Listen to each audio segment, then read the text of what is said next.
Good evening दोस्तों। UP board exam 2025 के भौतिक विज्ञान कक्षा 12 के अध्याय 3 बहुविकल्पीय प्रश्न है, पार्ट 4 है हमारा। और जो है, अगर आप इस चैनल से जुड़ना चाहते हैं तो डियर सरकार 107 पर आप लोग यूट्यूब चैनल है, इस पर आप जुड़ सकते हैं। तो चलिए आज का हमारा ये पहला प्रश्न देखते हैं। देखिए, प्रश्न लिखा कि विद्युत विभव का मात्रक है। तो इस हिसाब से देखते हैं कि पहला प्रश्न है विद्युत विभव का मात्रक। ये जो विद्युत विभव होता है इसका क्या मात्रक है।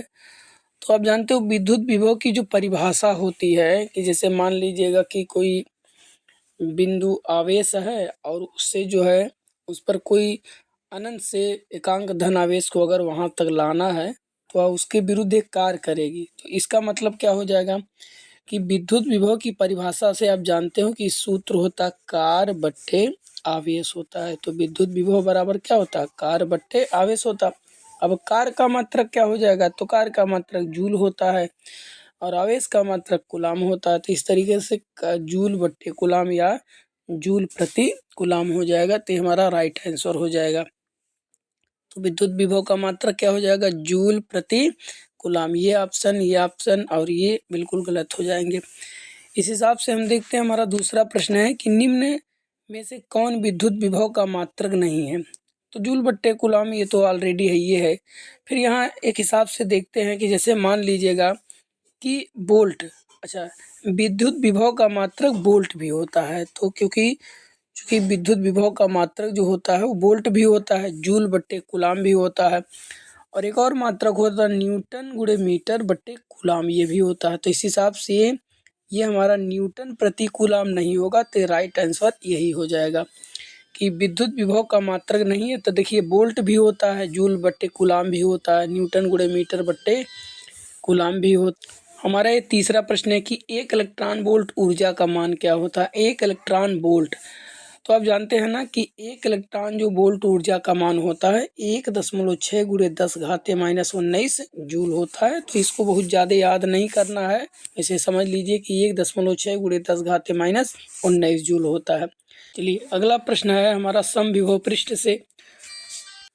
तो समविभव पृष्ठ क्या होता है, एक ऐसा पृष्ठ जिसके सभी बिंदुओं पर विद्युत विभव का मान समान होता है तो समविभव पृष्ठ कहलाता है। अब ये कह रहा समविभव पृष्ठ में से निर्गत, अच्छा निर्गत माने निकलने वाली, समविभव पृष्ठ में से निर्गत जो फ्लक्स होता है, फ्लक्स माने विद्युत बल रेखाओं की संख्या। जैसे ये पृष्ठ है ना, इसे निकलने वाली विद्युत बल रेखाओं की संख्या को ही क्या कहते हैं, विद्युत फ्लक्स कहते हैं। तो कह रहा कि विभव जो पृष्ठ होना चाहिए समविभव होना चाहिए। तो इससे जो निकलने वाला विद्युत फ्लक्स होगा वो क्या होगा, पृष्ठ के लंबवत होगा, हो सकता है पृष्ठ के समांतर हो सकता है। अच्छा, शून्य शून्य तो नहीं होगा, 45 अंश पे भी नहीं होगा।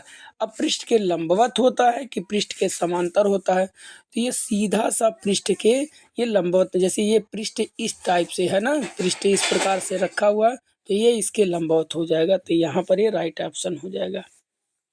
चलिए हमारा जो अगला प्रश्न है कि एक समबाहु त्रिभुज, मतलब एक ऐसा त्रिभुज जिसकी सब भुजा क्या रहे, बराबर रहे, तो समबाहु त्रिभुज हो गया कि तीनों कोनों पर समान आवेश दिया जाता है। जैसे मान लीजिए 5 यहाँ पर है, 5 यहाँ पर, 5 यहाँ पर है। तो कह रहा है इसके केंद्र ओ पर, जैसे मान लीजिए इसका, तो कह रहा है इसके केंद्र पर विभव का मान। तो आप जानते हो ना कि केंद्र पर विभव का जो मान होगा, विद्युत विभव का जो मान होगा, तीनों जैसे सभी निकाय है तो इसका विभव का मान आप जानते हो ना कि V बराबर V1 प्लस V2 और V+3 होगा। तो हम कह सकते हैं कि B का मान 0 कभी नहीं हो सकता। तो B का मान 0 किस में नहीं है, देखो B का मान, देखो इसमें 0 गलत हो गया, इसमें भी 0 गलत हो गया, इसमें भी 0 गलत हो गया, ये राइट ऑप्शन हो जाएगा। और एक चीज़ और है, तथा विद्युत क्षेत्र की तीव्रता, केंद्र में विद्युत क्षेत्र की तीव्रता E बराबर क्या होता है, 0 होता है। तो हमारा राइट आंसर हो जाएगा। चलिए इसके बाद हमारा 22वां प्रश्न है कि एक ई अर्थात विद्युत क्षेत्र क्या है, 0 है, वाले विद्युत क्षेत्र की तीव्रता में विद्युत विभव का दूरी के साथ परिवर्तन। तो दूरी के साथ परिवर्तन, जैसे मान लीजिएगा अगर विभव में हम विभव का, जैसे विभव का दूरी के साथ परिवर्तन क्या हो जाएगा। तो यहाँ पर आप जानते हो ना कि विद्युत क्षेत्र बराबर होता है माइनस B/dr होता है। तो यहाँ पर क्या हो जाएगा, यहाँ पर ये जो V हो जाएगा, V बराबर एक नियतांक हो जाएगा। तो इस हिसाब से हमारा राइट आंसर ऑप्शन डी होगा। चलिए हमारा अगला प्रश्न है कि एक इलेक्ट्रॉन को, जैसे मान लीजिए एक इलेक्ट्रॉन है, दूसरे इलेक्ट्रॉन जैसे ये है, तो एक इलेक्ट्रॉन को दूसरे इलेक्ट्रॉन के अधिक समीप लाने पर निकाय की विद्युत स्थितिज ऊर्जा में क्या परिवर्तन होता है।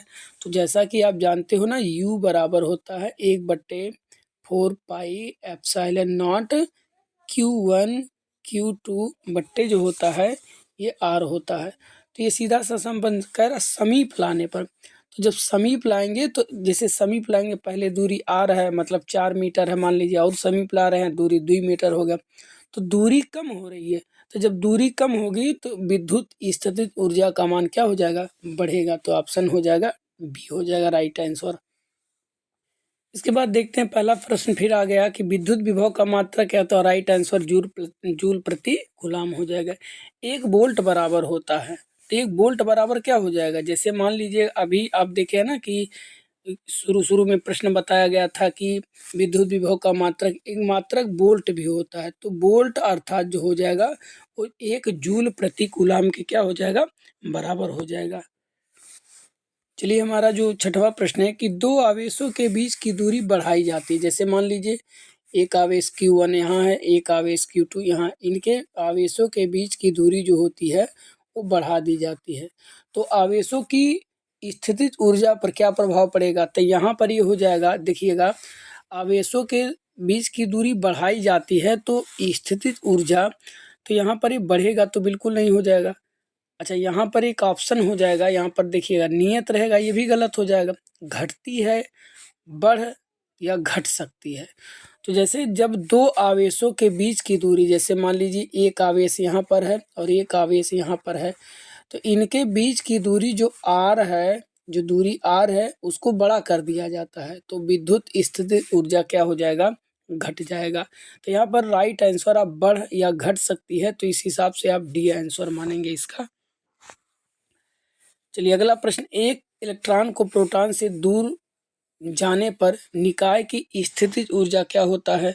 तो जैसा कि आप जानते हैं कि जैसे एक इलेक्ट्रॉन को प्रोटॉन, जैसे एक इलेक्ट्रॉन है, ये प्रोटॉन से दूर जब ले जाएंगे तो निकाय की स्थितिज ऊर्जा बढ़ जाती है, क्योंकि इलेक्ट्रॉन पे माइनस और इस पे प्लस हो जाएगा। तो प्लस माइनस अर्थात यहाँ पर ले जाएंगे तो निकाय की स्थितिज ऊर्जा क्या हो जाएगी, बढ़ती जाती है। हमारा अगला प्रश्न है कि 1 वोल्ट विभवांतर पर त्वरित करने पर इलेक्ट्रॉन की ऊर्जा होगी। तो 1 इलेक्ट्रॉन वोल्ट हो जाएगी, राइट आंसर हो जाएगा इसका सी। हमारा अगला प्रश्न है कि एक इलेक्ट्रॉन को एक विद्युत क्षेत्र में, जैसे ये विद्युत क्षेत्र है और ये इलेक्ट्रॉन है, ये इलेक्ट्रॉन है, कि क्षेत्र के अभिलंबवत, क्षेत्र के अभिलंबवत का मतलब यहाँ पर इसके अभिलंबवत प्रवेश करवाने पर इलेक्ट्रॉन का गमन पथ होगा। तो जैसे मान लीजिए, सॉरी, ये यहाँ से जब प्रवेश करा जाएगा तो इस तरीके से आ जाएगा, तो इसका आकार हो जाएगा लेकिन बहुत बड़ा वृत्त में हो जाएगा, तो इसको कहते हैं परवलयाकार हो जाएगा। असमान विद्युत क्षेत्र में रखा हुआ एक विद्युत द्विध्रुव अनुभव करता है। जैसे मान लीजिए असमान क्षेत्र है, असमान क्षेत्र का मतलब हो जाएगा कि जैसे मान लीजिएगा कि विद्युत जो क्षेत्र है वो समान नहीं है, तो असमान विद्युत क्षेत्र में रखा हुआ एक विद्युत द्विध्रुव अनुभव क्या करेगा, तो एक द्विध्रुव अनुभव करता बल व बल आघूर्ण दोनों तरीके से इस पे बल का प्रयोग होता है, लगता है। चलिए हमारा अगला प्रश्न है, एक आवेश जो एक विद्युत द्विध्रुव से किसी दूरी पर अक्षीय स्थिति पर है, एक बल F लगता है। जैसे मान लीजिए एक आवेश है और उसके बाद विद्युत द्विध्रुव से, जैसे ये विद्युत द्विध्रुव है, इससे किसी दूरी मान लीजिए R पर है, अक्षीय स्थिति में है, और इस पे एक क्या लगता है, बल लगता है। यदि आवेश की दूरी दुगनी कर दिया जाए, जैसे मान लीजिए आवेश की दूरी को दोगुना कर दिया जाए, तो आवेश पर लगने वाला बल हो जाएगा, तो ये सीधा सा होता है, जैसे मान लीजिए दुगना है तो यहाँ पर राइट आंसर हो जाएगा F/8 हो जाएगा, अर्थात बल का मान जो है घट जाएगा, दुगना के हिसाब से घट जाएगा, तो राइट आंसर सी हो जाएगा।